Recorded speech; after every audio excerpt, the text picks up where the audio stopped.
Good afternoon, everyone, and welcome to this conversation with America's librarian, Nancy Pearl.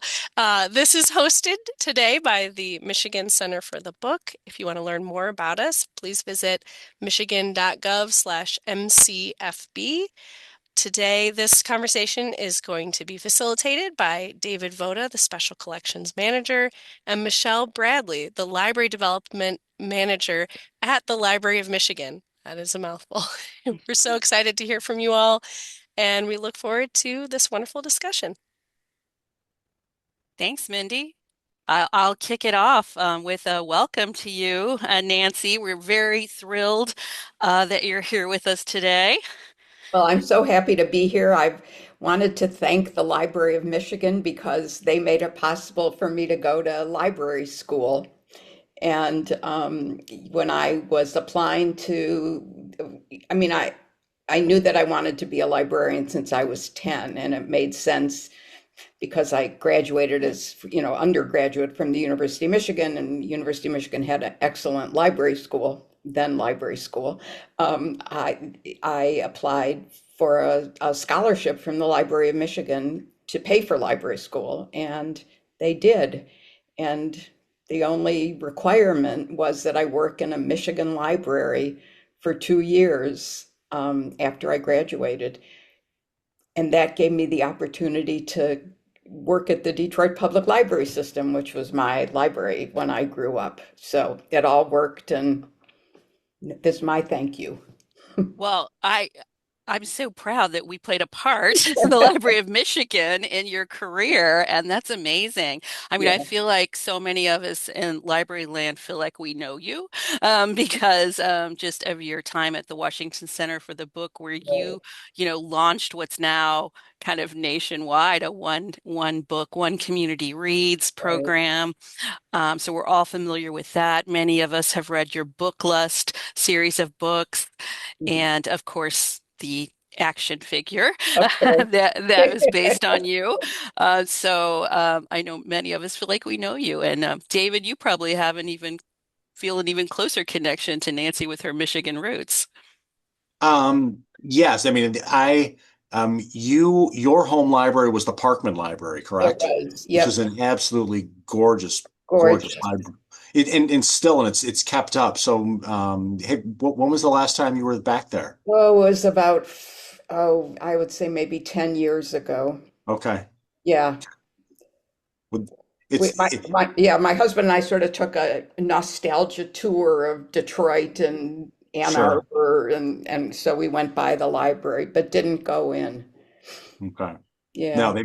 they've done a really nice job keeping that up. And my home library when I grew up was on East Outer Drive. It was the Thomas Jefferson branch, which is Uh-huh. a modern building, not nearly as aesthetically pleasing, but Yeah. still really nice. And Yeah. I didn't realize that the Parkman branch was yours, and so we actually read the book Library Girl to get the Yeah. inspiration for us. Could you start maybe telling us a little bit about your experiences at the Detroit Public Library and how that inspired you? Yeah. I was always a reader, and um, the public library was such an important place to me. Miss Whitehead, Frances Whitehead, and Miss Long, I don't remember her first name if she had one, were the two children's librarians. And, I came, my family, my home life, I wasn't a very happy child. And I would go to the library all the time. I would go, I would ride my bike, and which was about 2 miles, I think. And I would stay at the library just as long as I possibly could. And Miss Whitehead, especially, she was Canadian, and she just introduced me to all of these wonderful, wonderful British children's books that that the library had. And Um, but when she met me, I probably was 9 or 10, and all I was reading were horse and dog books. And so if we went to the library today, I could show you where those were kept. They were pulled out of the general children's fiction, and there was a whole section. See, I'm over here of the horse and dog books. And um, one day, and that's all I read, Misty of Chincoteague and The Black Stallion, all of those books, The Dog Next Door, so good, TikTok and Jim. But Miss Whitehead said to me, Nancy, we just got a brand new Marguerite Henry book in. Would you like to be the very first person in this library to read that book? Well, like, duh, yeah. And so I like reached, this is the first example of bait and switch that I was ever, introduced to. I held out my hand and I said, yes. And she said, oh, but wait. Before I give this to you, I want you to read. And then she, said Miss Hickory or another, Kenneth Graham, The Wind in the Willow, something else that she really wanted me to read. And little by little, she didn't wean me away totally from the horse and dog books, but she certainly just opened up my world. And um, like the Library of Michigan making it possible for me to go to library school, Miss Whitehead really made it possible for me to get through my childhood and know exactly what I wanted to do. I wanted to be somebody just like her who would help kids, um, find books that they would love. Yeah. You Yeah, know, that's amazing what we take from our childhood, from our experiences yeah, at the library. I think we can all, library kids, people who use the library, have these just vivid memories. So, yeah, yeah. And which always reminds me of the first chapter in Eleanor Estes' The Moffat series. The third book is Rufus M. I don't know if you remember that, but the first chapter of that book is Rufus trying to get a library card and everything he goes through to get that library card. It is so funny and so heartwarming. I can't help but smile when I think of Rufus down in the coal cellar of the library. So by the time he gets his card, there's black splotches from the coal all over. So, yeah. Nancy, what would you tell a young person today who's aspiring to be a librarian? Well, I, what I guess I would say certainly in a way the definition of librarianship has shifted. And when I wanted to be a librarian, there weren't that many choices that I was aware of, even if I had wanted to choose something other than working with the public. Um, I, I would say that so I'm going to just do it from the point of view of being a public librarian, that you get the best of all sorts of worlds, that it's a way. First of all, you're really doing something important. You're helping people find information. You're helping the literacy movement, but you're helping people find it's more than just information. You're helping people expand their world. The information part is certainly vital, but that expansion of the world, that helping people through the books you give them um, become more empathetic. I think that and the thing about being a librarian and working with the public is that you learn so much about people, about the individual standing in front of you, because when people are talking about books, they're sharing something really deep and important. And what other profession does that? And, I've always believed that the public library is the heart of the community. And without a strong public library, the community is far less than it could be or should be. So, I think that being a librarian, it's the best. I had a wonderful career, um, and one of the things that I want that was important to me was to help people, to encourage other students to become public librarians. And so my husband and I set up an endowment here at the University of Washington's School of Information, to help people do that. It sounds like a really tall order to um, prepare someone for that job. Um, how how can libraries, schools, and organizations best support um, new librarians? When I was a new librarian at the Detroit Public Library, we had a storytelling. We had in-service training from the Mhm. moment that we were hired that encouraged us um, to reach out to the public, to learn more about the world in which that world of children's literature, for example, in which we were operating. I worry that books and literacy are no longer at the forefront of what a library does, and that makes me sad, because I think there are things that libraries have been put into the position of having to do, that really are the responsibility of other city organizations. Um, but I think that one of the things, obviously, with everything that's going on in the country today, that one of the things that a new librarian should be able to do is feel supported in the, sort of bedrock of libraries, which is freedom to read. And I, it's very hard these days, and don't underestimate what librarians in the front lines are going through. And that needs to be supported by library administration and the library boards. And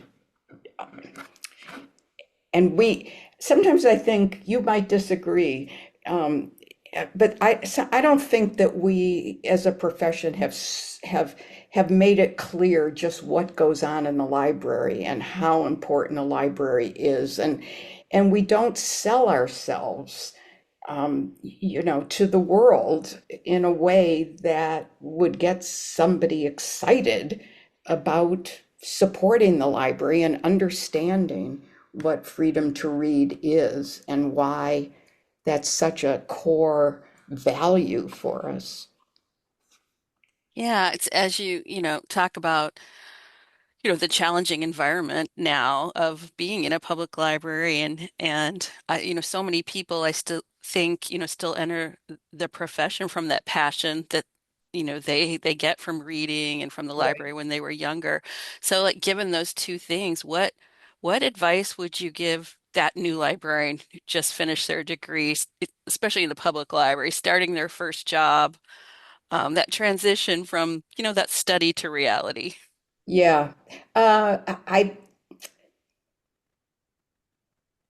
I guess I would say work as hard as you can to keep that enthusiasm. Um, and yeah, I guess I would say that. What would you say, Michelle? Boy, yeah, work as hard as you can to keep that enthusiasm. Right. That is really great. And, I think taking the time to ask people in the community what they value about the library, because that can feed your soul to hear those Mhm. stories. And Yes. sometimes we don't get that as we're going through our day to day and Right. dealing with all of the things that happen daily. But but the libraries are having a huge impact on people.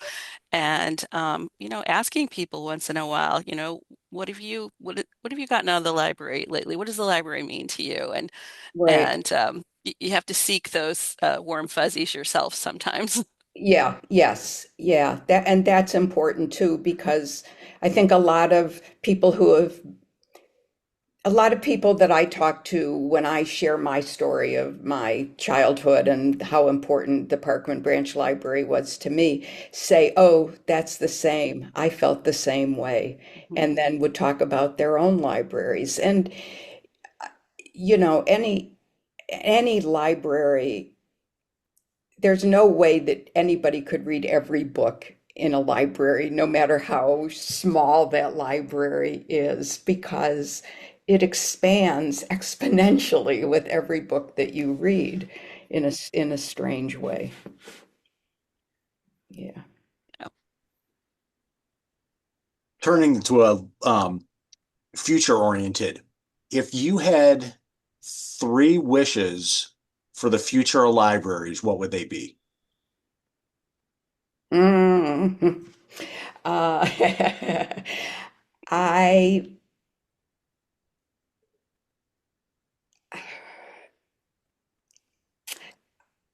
I guess one would be that as people who are with the library, associated with the library, that we demonstrate to people how important the library is. I mean, just the role that it serves. And sort of adjacent to that is to get the library, every library on a financial footing when we can do, so that we can do the work that is intended to do. And the third thing is, I would hope that every library director would not lose sight of the fact that libraries are the only civic building, a business, whatever, in which everybody is welcome and equal to enter the doorway, and everybody needs to be served with the same um, capacity for joy that we would greet, somebody that we would have greeted somebody like me who just wanted to sit and read. And by that I mean, I in addition to being this civic place where everyone is welcome, it's also the only place in a community that lends books and that has literacy as its foundation. And as I said earlier, I'm just afraid that sometimes that gets lost in the sexiness of all the electronic stuff that we also now order, now offer, and it also gets lost. I mean, librarians, I think, am I answering your question, Oh, David? absolutely. Okay. I think librarians have always stepped up to be the people in a community who are doing what's needed. And when the first wave of immigrants in the early 20th century came, what did libraries do? They had ESL. They helped turn those immigrants into American citizens. So librarians have always done that. And now librarians, I believe, have been forced to do so much that has nothing to do with libraries and has nothing to do with their training because no one else in the city is doing it. And that, I think, is horrifying and incredibly sad. So I feel, yeah, it it's a big problem. Yeah. Yeah. Do you have any thoughts on, a couple small steps that libraries could take to, retell that story and refocus on that um, core? Yeah, yeah. Well, I'm a big believer in programming. And I'm a big believer in getting people into the library. And that certainly was one of the, one of the things that was in our mind when we started that Seattle Reads Mhm. program. Um, and, you know, there are people, I mean, I know there are people who don't think that going to an information school or a library school or whatever, that librarians don't have to be trained and that anybody can stand in front of a group of kids and do a story hour. But librarians, first of all, come to that task with pleasure and with, I think children's librarians still have that. And I mean, that's the story that we have to tell.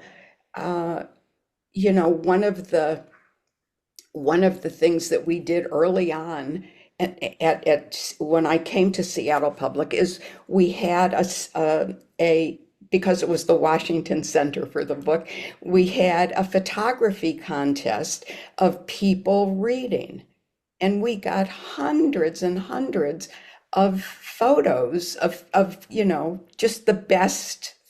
And to me, that was one of the best things that we could have done.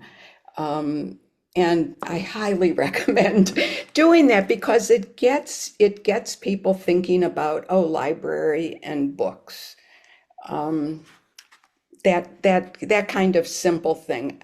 I think we used to we I love poetry, and one of the things that we did was have just weekly a poetry discussion group for an hour, and people would come, and I'd hand out poetry, a poem or two, and we would talk about it, not in academic terms, but in how the poem makes me feel. So to think of the library as a place where you could go for that sort of thing, I think might go at least a little way into having people understand what a library can be.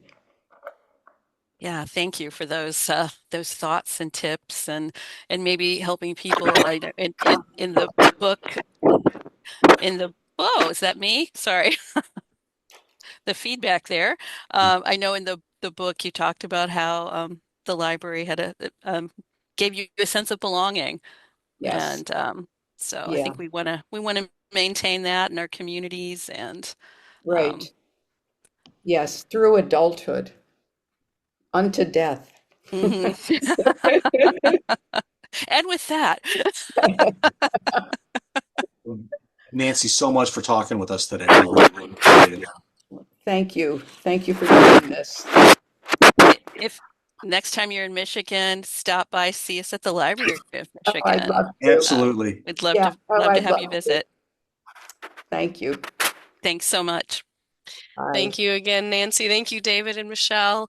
This has been a wonderful conversation. I caught myself laughing and nodding along in the background. And I just want to thank everybody else for coming in and listening to this conversation. And we look forward to more that librarians can do and making sure that, again, literacy is at the center. And again, this was hosted by the Library of Michigan and the Michigan Center for the Book. And you can learn more about the Michigan Center for the Book at michigan.gov/MCFB. Have a great day. Bye, everybody. Bye. Bye.